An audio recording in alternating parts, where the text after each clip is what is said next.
कहते हैं ना, मिडिल क्लास लड़कों की आधी जवानी तो बस सेट होने में लग जाती है। और जब तक वो सेट होते हैं तब तक वो सब कुछ अपसेट हो चुका होता है जिसके लिए उन्होंने शुरुआत की थी। मेरी कहानी भी कुछ ऐसे ही है। मेरा नाम विक्रम है और ये कहानी मेरी और श्रुति की है। कोई महलों वाली लव स्टोरी नहीं, बल्कि बस स्टॉप, शेयरिंग ऑटो और सरकारी नौकरी की तैयारी वाली एक आम सी कहानी। मैं एसएससी की तैयारी कर रहा था और श्रुति वो एक प्राइवेट स्कूल की टीचर थी। हमारी पहली मुलाकात मुखर्जी नगर के एक मेट्रो स्टेशन पे हुई थी।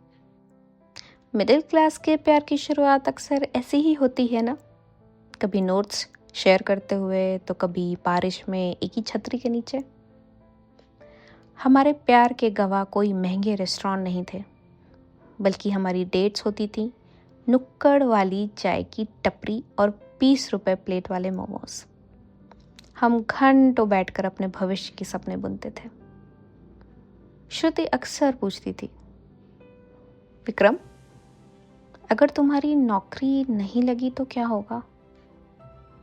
और मैं बड़े आत्मविश्वास से कहता था, अरे पागल, तू देख, अगले साल तक मेरे पास सरकारी ठप्पा होगा, फिर सीधा तेरे पापा पास आऊंगा तेरा हाथ मांगने।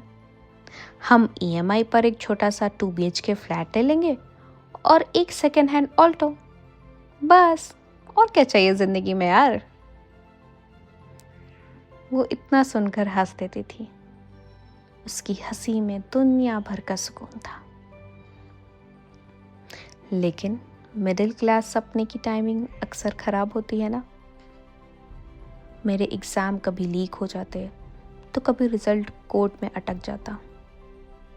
उधर श्रुति के घर में एक अलग सी घड़ी टिक टिक कर रही थी, उसकी उम्र की घड़ी। लड़कियों के घर वाले वैसे भी 25 के बाद घबराने लग जाते हैं। उसके पापा रिटायर होने वाले थे और वो चाहते थे कि रिटायरमेंट से पहले अपनी बेटी के हाथ पीले कर दें। एक दिन श्रुति मेरे पास आई। उसकी आंखें लाल थीं, मानो पूरी रात रोई हो। उसने मुझसे कहा, विक्रम, पापा ने लड़का देख लिया है। वो बैंक में है और उसका अपना घर भी है। वो लोग अगले ही महीने शादी करना चाहते हैं। इतना सुनते ही मेरे पैरों तले जमीन खिसक गई। मैंने उससे कहा, श्रुति श्रुति, बस 6 महीने यार, मेरे मेंस का रिजल्ट आने वाला है। अपने पापा से कहो ना थोड़ा रुक जाए, बस 6 महीने मांग रहा हूं मैं तुमसे। उसने मेरी तरफ देखा और कहा, मैं क्या बोलूं यार उन्हें विक्रम, क्या बोलूं मैं कि उस लड़के का इंतजार करो जो अभी खुद अपने पिता के पैसों पर निर्भर है। मैं तुमसे भाग कर शादी करने को भी नहीं कह सकती, क्योंकि मैं जानती हूँ तुम्हारे कंधों पर तुम्हारी छोटी बहन और बीमार माँ की जिम्मेदारी है। हमारा प्यार हमारे हालात के आगे हार गया विक्रम। उस दिन मुझे पहली बार एहसास हुआ कि प्यार करने के लिए सिर्फ दिल नहीं, बैंक बैलेंस भी चाहिए होता है। खाली जेब और अधूरी नौकरी के साथ आप किसी के पिता से उसकी बेटी का हाथ नहीं मांग सकते। मैंने उससे रोका नहीं, मैं रोक सकता भी नहीं था। मैं उसे जाते हुए देख रहा था और फिर एक दिन उसकी शादी हो गई। आज इस बात को 4 साल हो चुके हैं। मैं अब एक इनकम टैक्स ऑफिसर हूँ। मेरे पास वो सरकारी ठप्पा है, एक ईएमआई पर 2 BHK का फ्लैट भी, और वो गाड़ी भी जिसके सपने मैंने नुक्कड़ की चाय पर देखे थे। परसों मैं एक मॉल गया था। वहाँ मैंने श्रुति को देखा।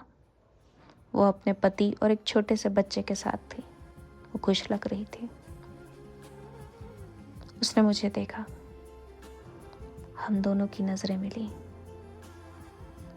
उसके चेहरे पर एक पल के लिए वही पुरानी मुस्कान थी, लेकिन फिर उसने नज़रें चुरा ली और आगे बढ़ गई। मैं वहीं खड़ा रह गया, सोचता रहा कि मेरी ज़िंदगी की किताब में सब कुछ सही समय पर क्यों नहीं हुआ। नौकरी मिल गई, पैसे आ गए, घर भी बन गया, मगर वो एक पन्ना खाली रह गया जो शायद सबसे खूबसूरत हो सकता था।